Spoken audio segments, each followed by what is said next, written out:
الحمد لله نحمده ونستعينه ونستغفره ونؤمن به ونتوكل عليه ونعوذ بالله من شرور أنفسنا ومن سيئات أعمالنا من يهده الله فلا مضل له ومن يضلل فلا هادي له ونشهد أن لا إله إلا الله وحده لا شريك له ونشهد أن سيدنا ومولانا محمدا عبده ورسوله صلى الله عليه وسلم أما بعد فأعوذ بالله من الشيطان الرجيم بسم الله الرحمن الرحيم ما كان محمد أبا أحد من رجالكم ولكن رسول الله وخاتم النبيين صدق الله العظيم.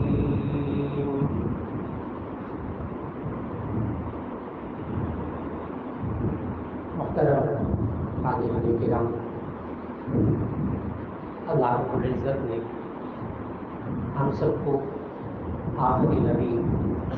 حضرت محمد مصطفیٰ صلی اللہ علیہ وسلم کا امتی بنایا. اللہ رب العزت ہمیں اس پر اللہ کا شکر ادا کرنے کی توفیق عطا فرمائے. اور جس طرح انسان کو جب احساس ہوتا ہے کہ میرے پاس یہ دولت ہے تو انسان اس دولت کی پھر حفاظت کرتا ہے بشرطے کہ اسے یقین ہو کہ یہ دولت ہے. اگر اس کے ذہن میں اہمیت نہ ہو اس دولت کی تو وہ اس کی حفاظت بھی نہیں کرتا. بالکل اسی طرح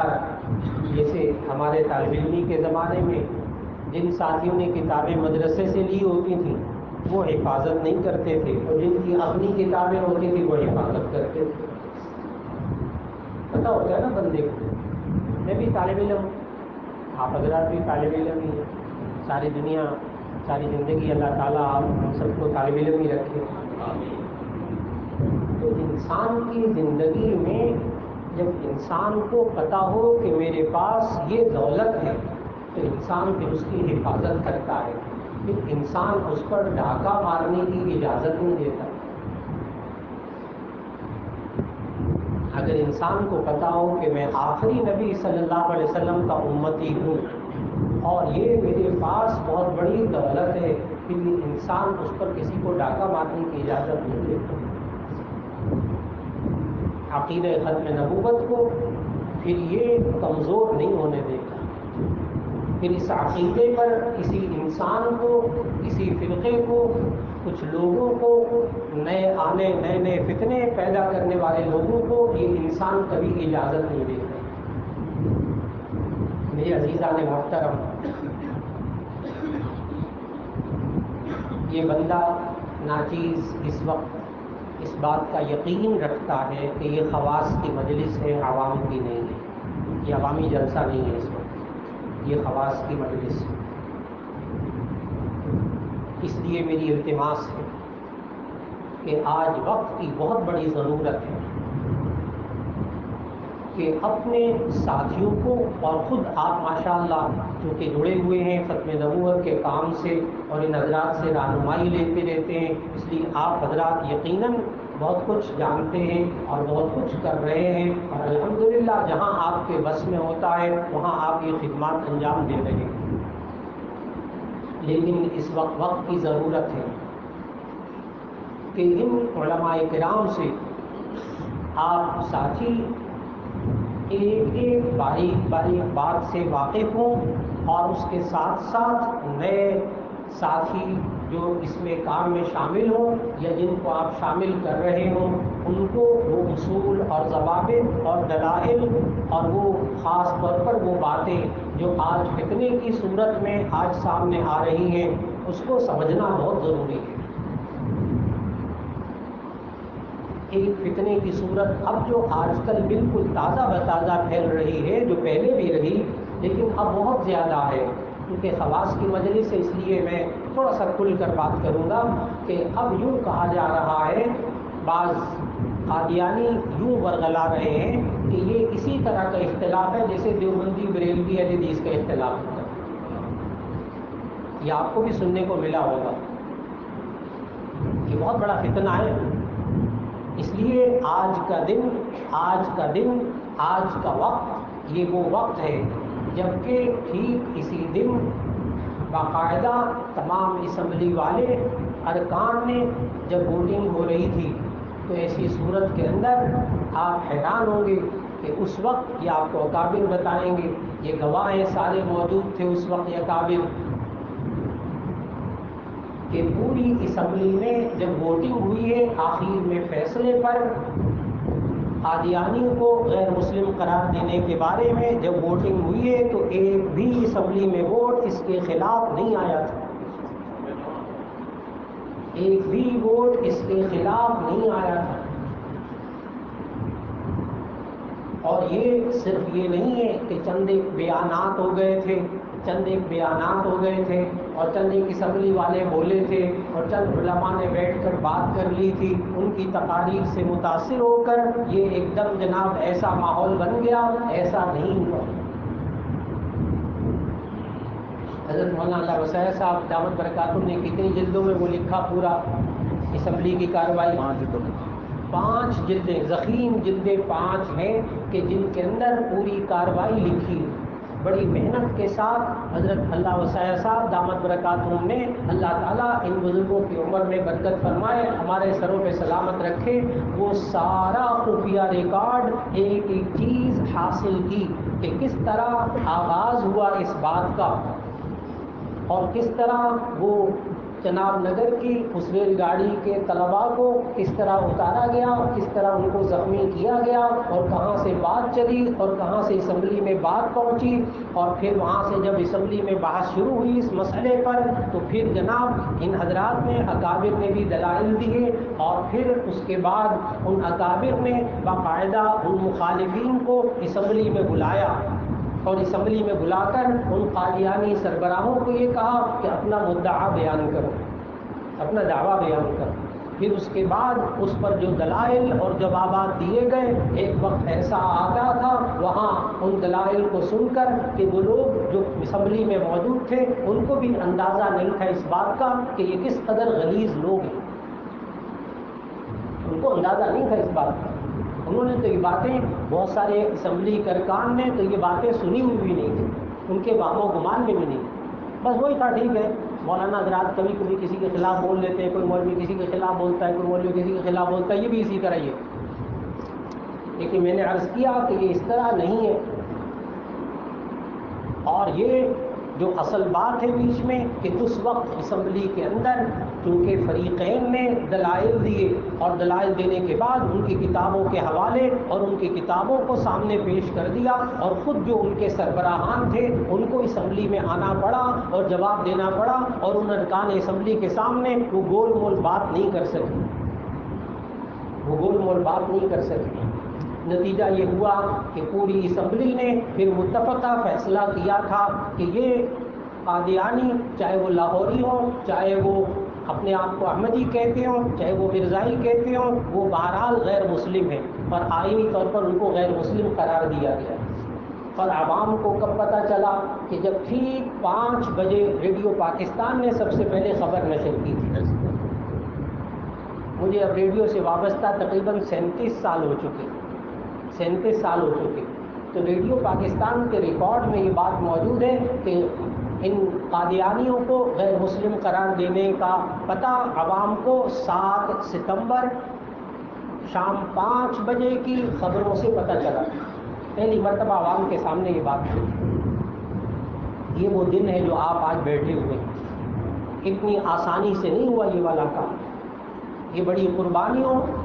قربانیوں اور بڑے بڑے میدانوں کے اندر ہمارے اکابر نے کام کیا اور مسلسل وہ کام سامنے رکھا گیا، تب کہیں جا کر بات یہاں تک پہنچی۔ لیکن اس آئین کے مطابق غیر مسلم قرار دینا، یہ ذہن میں رکھیں کہ ہمارے اکابر صرف پاکستان میں محنت نہیں کر رہے بلکہ اس وقت باہر کے ممالک کے اندر بھی کئی عدالتوں کے اندر مقدمے چلے اور وہاں ہمارے اکابر کتابیں لے کر پہنچ جاتے تھے، اور ان ممالک کے اندر بھی عدالتوں نے ان قادیانیوں کو غیر مسلم قرار دیا ہوا ہے۔ یہ اب کوئی معمولی بات نہیں رہی۔ اب یہ ذہن میں رکھے، بات جہاں سے چلی تھی یوں کہہ دینا کہ جناب یہ دیوبندی بریلوی اہل حدیث کے اختلاف کی طرح کا اختلاف ہے، یہ جو قادیانی آج گمراہ کر رہے ہیں ہمارے نوجوان ساتھیوں کو، آپ نے اس بارے میں اپنے آپ کو بڑا مضبوط رکھنا ہے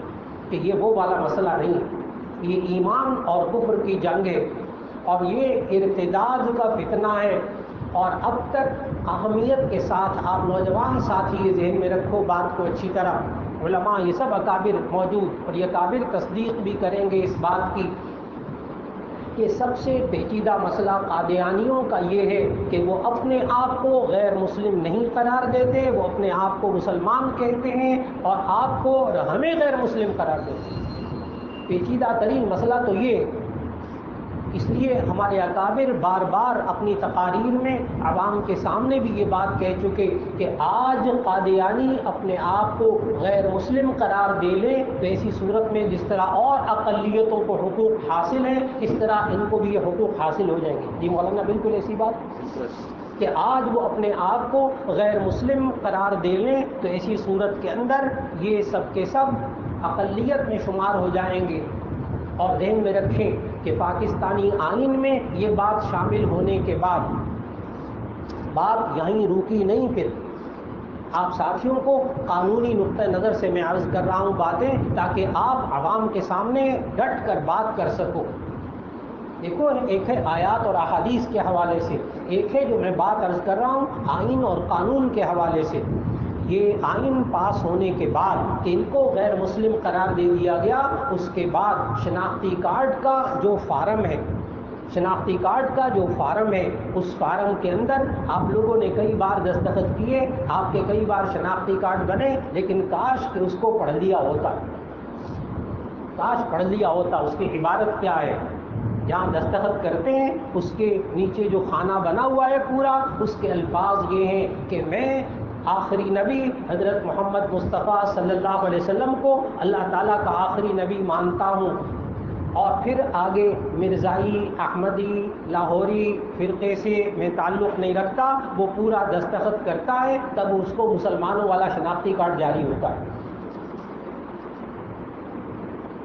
اس لیے بعض جگہ پیچیدگی بھی آئی، یہ علماء بڑے تڑپتے ہیں ان پیچیدگیوں پر، بڑے فکر مند ہیں، اس لیے کہ یہ جو مرزائی ہوتے ہیں یہ بس وہ سائن کرتے ہیں، دستخط کرتے ہیں، تصدیق کروائی اور جمع کروا دیا۔ اب مرحلہ کیا آتا ہے کہ جب ان کو شناختی کارڈ جاری ہو جاتا ہے تو ان کے شناختی کارڈ کے خانے میں مسلمان لکھا ہوتا ہے۔ مولانا یہ بہت اہم ترین پیچیدگی ہے آج ہمارے سامنے۔ نتیجہ یہ ہے کہ اب اگر کسی قادیانی کو غیر مسلم کہا جائے تو ایسی صورت کے اندر وہ کہتا ہے میرے پاس جو شناختی کارڈ ہے وہ تو مسلمانوں والا ہے۔ اسی طرح جو پاسپورٹ بن رہا تو پاسپورٹ کے اندر تو فارم ہے،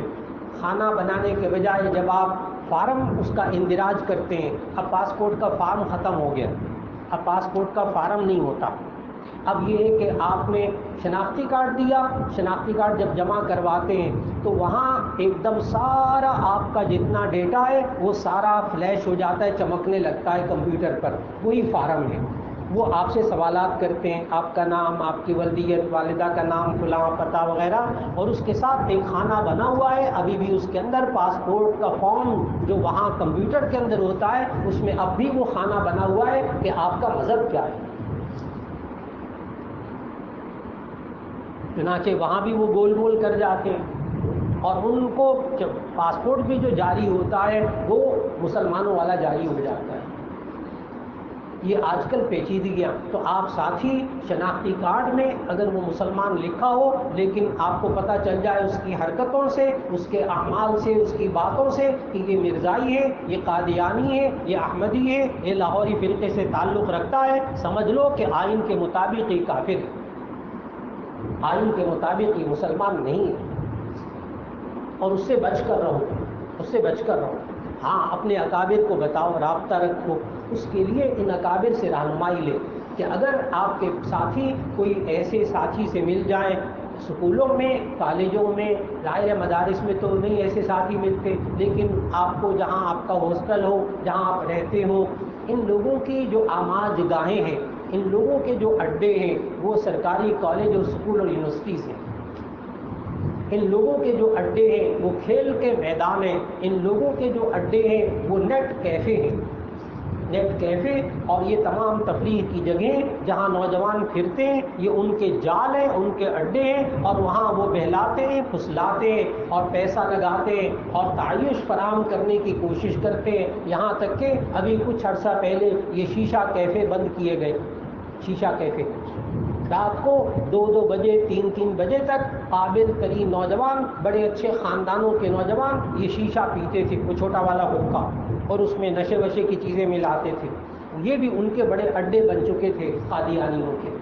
اور ہمارے نوجوان گھروں کے، مسلمان گھروں کے نوجوان جب وہاں جاتے تھے وہ اپنا کام کر دکھاتے تھے۔ یہ اچھی طرح یاد رکھیں،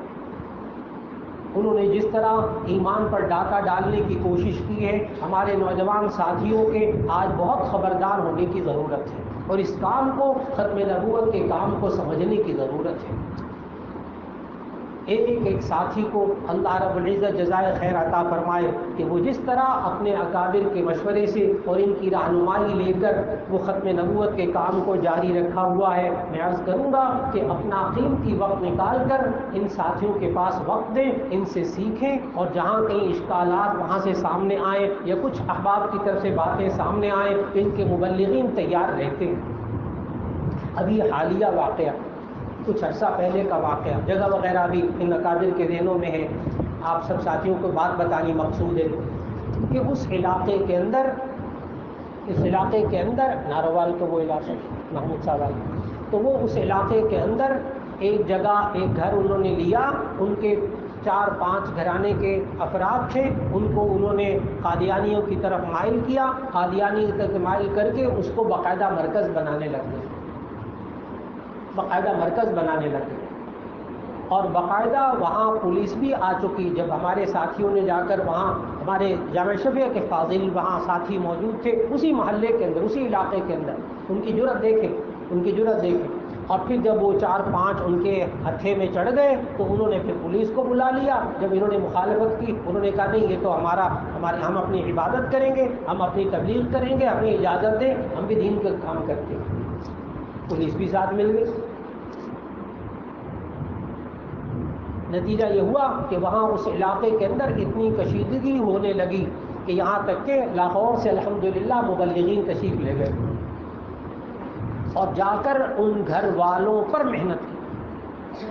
گول مول بات کرنے کے بجائے ان گھر والوں پر محنت کی کہ دیکھو تم لوگوں کو کیا ہو گیا ہے۔ ان کے پورے نسب نامے کو سارا اچھی طرح ان لوگوں نے کھنگالا اور ساری معلومات لی، سارے رشتہ داروں کے معلومات لی، معلوم ہوا سارے مسلمان تھے الحمدللہ، ان کے دور دور تک کوئی قادیانی نہیں تھا۔